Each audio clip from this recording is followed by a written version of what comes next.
Well, hello and welcome. This is Adam Witty, founder and CEO of Advantage Media Group, the business growth publisher. And it's a great pleasure today to have two Advantage authors with me to discuss their newest book. I've got Paul and David Karofsky, and they're talking about their new book, So You're in the Family Business, a Guide to Sustainability. And this was something that I found absolutely fascinating. It's estimated that 75% of America's GDP comes from a family owned business. So this is a big topic that affects millions of people. Paul, David, thanks so much for being with me, and I'm excited to talk about your book. Great. Thanks, Adam. Thank you, Adam. Pleasure to be here. So let's talk about that big number. 75% of America's GDP is estimated to come from a family business. Is that true? And I mean, it must just be a bunch of small businesses, right? Not really, because first of all, you're talking about roughly 90% of all businesses in the United States are family owned and controlled. That's a huge number. The other thing is you're talking about over 60% of the labor force. 60% of those folks working in this country are working for a family business. So you take that, and it's not surprising you've got a huge GDP number plus big businesses. Right. And so one of the common misnomers around family business is that everybody thinks it's a small business. It's the mom and pop shop, it's the pizza store, it's whatever. But it's Right. not. I mean, the fact that it represents such a huge number of the GDP, represents a huge number of the businesses, it is everybody from the mom and pop shop on the corner all the way up to the largest company in the country, Walmart, owned by the Walton family. So it can be very large businesses all the way down to the small businesses as well. It really runs the gamut across the spectrum. You've got Cargill, you've got Coke, you've got M&M Mars, BMW, Jaguar. I like the car companies. Businesses, big businesses, huge. Yeah. Coke, Coke brothers. Yeah, it's such a great point. I think that there's a common myth, and I fell prey to it myself, is that when you think of a family business, you think of the tiny mom and pop on the corner with one location.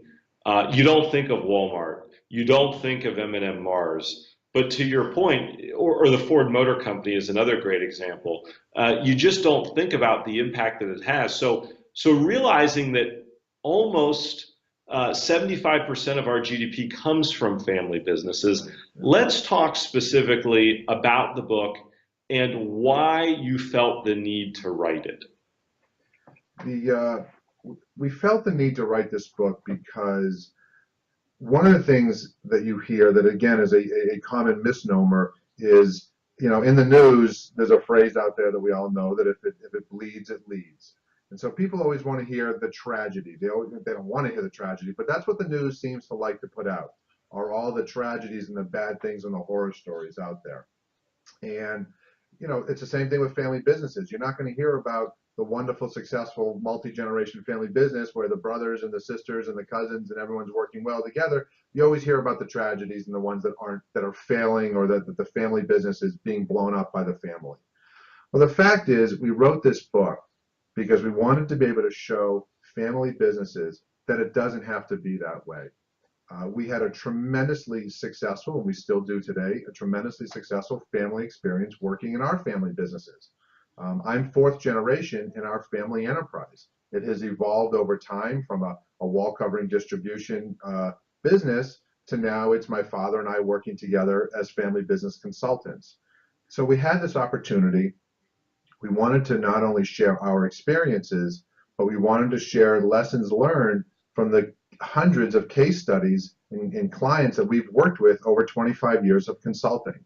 And we wanted to show families and business together that it can be great. And if you follow these guidelines and you do the right things and you follow steps, you can have a very sustainable, very healthy family business and really enjoy sitting down and having Thanksgiving dinner together with your family. We've structured the book, Adam, in such a way that we're able to frame a key issue, whether it's entry criteria and guidelines for entering the business. And we're able to set the stage for that, share some stories of some families that have done it well and some families that have struggled with it and how we might have helped them. And then we add our own stories, our own individual perspectives on that particular topic. And at the end, there's a bunch of bullet points on guidelines to sustainability, Right. because that's the focus of the book, how to make it work. And effectively, the book takes you through the life cycle of a family business, from entry criteria to roles and responsibilities to decision making to leadership transition and ownership transition to ultimately the possible sale of your business. And so it really takes you again through that life cycle of a family enterprise. Well, and so let's talk about that. A statistic that you all shared with me that I found staggering was a third of family businesses, only a third, make it through the second generation. Seems to me to be a pretty high failure rate. As you guys have spent so much of your career in this area, what are the common pitfalls? What are the common mistakes that family businesses are making that lead to this bad conclusion? Well, actually, Adam, it's in many ways it's a positive conclusion, because family businesses, the survival rate of family businesses is no greater or no worse than any other business. That typically a business is good for one generation. Okay. And as a family enterprise survives through a second generation, what happens is it can morph in many different ways. As our business, I sold our wall covering business in 1988. Today, we're still fourth generation in a family enterprise. Why? Because we've morphed from one company to another company. We've morphed from one business to another. I worked years ago with a family that was in the plastics business, had some surplus cash, and they decided to do some work with options and do covered options. They then ultimately got rid of the plastics business, and they're now a hedge fund. and that's their business, because that was their trump set. That was their their key success. As you look at family business, what are some of the key takeaways that a family business needs to keep in mind for long-term success to make it past a generation, which, as you just said, is very hard to do. But there are family businesses, i.e., Ford Motor Company being a great example, that have made and lasted through that test of time. What are some of the key takeaways that you guys have discovered that ultimately lead to longevity and success? I would tell you the number one takeaway, if you leave this interview with nothing else but this point, it will be great. Communication is the critical success factor to a sustainable business, be it a business or a family business. To be able to have effective communication styles within the business, within the family, is crucial. To be able to hear the other person, to be able to disagree, which is an okay thing, but not be disagreeable. We have to be able to bring different perspectives to the table. If we all thought alike, we wouldn't move the ball very far down the field. We have to bring those different perspectives, but we've got to be able to hear the other person, listen to what they're saying, validate where they're coming from, and then give yourself an opportunity to communicate as well. Without that, it's a breakdown. There is no question that the number one common denominator in every case that we've worked in is the challenge around communication. And the success factor are the families that understand that and can break through it and embrace how to be an effective communicator. I guess all too often people believe that the conflict isn't healthy. And we need conflict. We need to be able to have differing perspectives. Otherwise, we'd all think alike, as David said. The trick is managing that conflict and not trying to avoid it, because when it gets tucked under the rug, it's bigger than an elephant. Yeah, and I think a couple of other key points to your question are, one, you got to manage expectations. That we find that conflict ensues when expectations are mismanaged, and that's in life, whether it's with your spouse, your kids, your family, in business together. As long as we're managing and communicating as to what our expectations are in the business, everything from what our roles are in the company to the level of decision making that we might have, to a whole given number of things. Who's doing what? Who's working on what project? And constantly managing around those expectations, we believe, can really help ensue a successful family and business.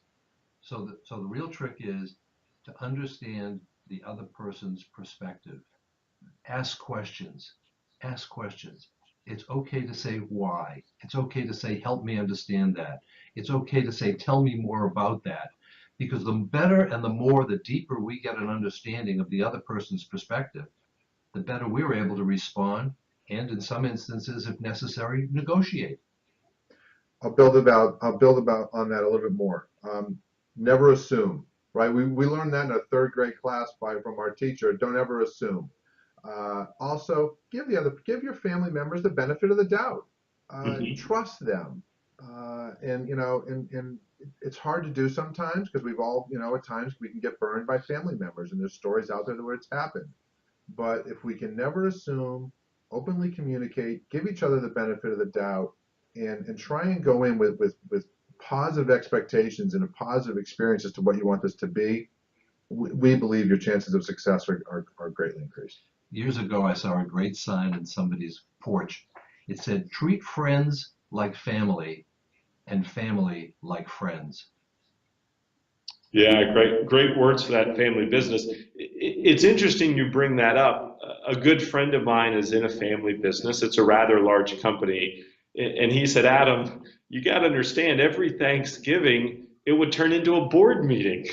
So how do family businesses maintain that spatial separation where when you're in the office, it's business, but when you're not in the office, you can actually be a normal functioning family, not always talking about business? Yeah, it's so what you're talking about, Adam, are boundaries, and we talk about it in the book about how do you set appropriate boundaries between family and business, because you're right. The kitchen becomes the boardroom, and the boardroom becomes the family room, and all of a sudden, the family and the business are completely enmeshed, and you want to balance there, and to even set some rules, set some expectations. I'll give you a very quick example. When my father and I went into business together, we have home offices. I have two phone lines. I have a business phone line and I have my home phone line. And one of the agreements that we made is if you call on the business phone line, I know it's business. And so my dad and I might be on the phone for an hour talking about a client and working an issue together, whatever it might be. He'll hang up the phone, he'll call the home line, and I'll pick it up and I'll say, hey, and he goes, hey, what's going on is, can I talk to my grandson? And so I know that if he's calling the home line, it has nothing to do with business. And so I don't expect that this is going to be a business conversation. He's calling as my father or as the grandfather. And so it's a simple little kind of goofy example, but it's a clear boundary that we set. That's really a great story. So our back's up against the clock and we just have a few minutes left. I'm going to put you guys on the spot.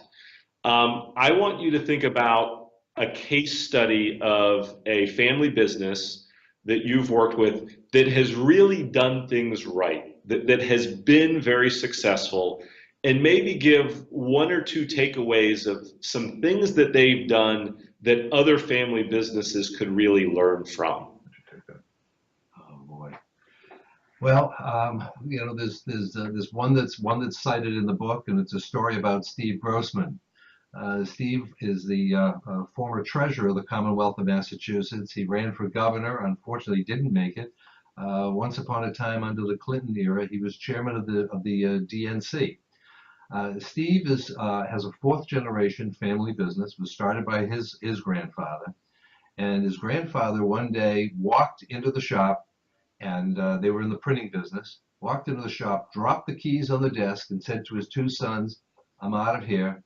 I'm going to work for FDR for $1 a year, and I'm going to go help the government. And Steve, of course, loves that story. And a couple of years ago, he did the very same thing. He walked into his shop, said to his sons, David and Ben, hey guys, here are the keys. I'm out of here. And he ran for elective office, and he's now running a charitable organization. He's an amazing guy who is, Harvard Business School, all the right criteria. But he's a people person. He gets it. He understands how to do it right.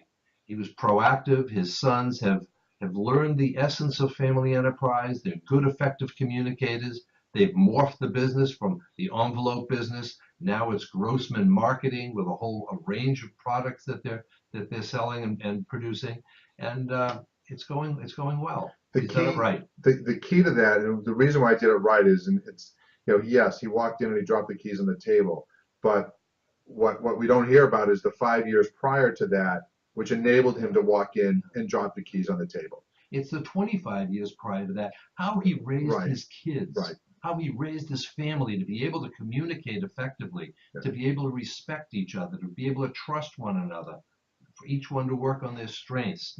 This is a lifetime job. The kids, the sons were ready. I mean, they were ready. They were prepared. They were groomed to move into that position. Steve knew that he was going to go into that role at some point, and it was just a matter of timing. What's really nice about that story as well is, and they were a rarity, is they're co-presidents. The two sons are both co-presidents, which in a typical situation we wouldn't necessarily recommend. We've seen it work in a couple of examples, and it's worked very well.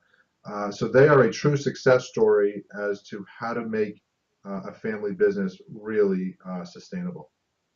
Wow, that's a great story and a lesson for the hundreds of thousands of family businesses in America. This is really a phenomenal book. It's one that every family business should absolutely read, should digest, and really incorporate the lessons learned from the book into their business. Tell us where viewers can find the book and how they can get in contact with you and learn more about your business. So they can find the book. It's available on Amazon.com. It's available on BarnesandNoble.com as well as BAM. And you can learn more about our business by going to our website, which is fambizconsulting.com, FAMBIZ consulting.com. There's information about us. There's obviously information about the book. Also available is a free download where you can get one of our chapters available. And you can read about leadership in our available complimentary chapter. And you can also get the book, you can link to the book and buy it through our website as well. And if you go to Amazon and pop in the name Karofsky or the title of the book, So You're in the Family Business. So You're in the Family Business, it'll pop right up.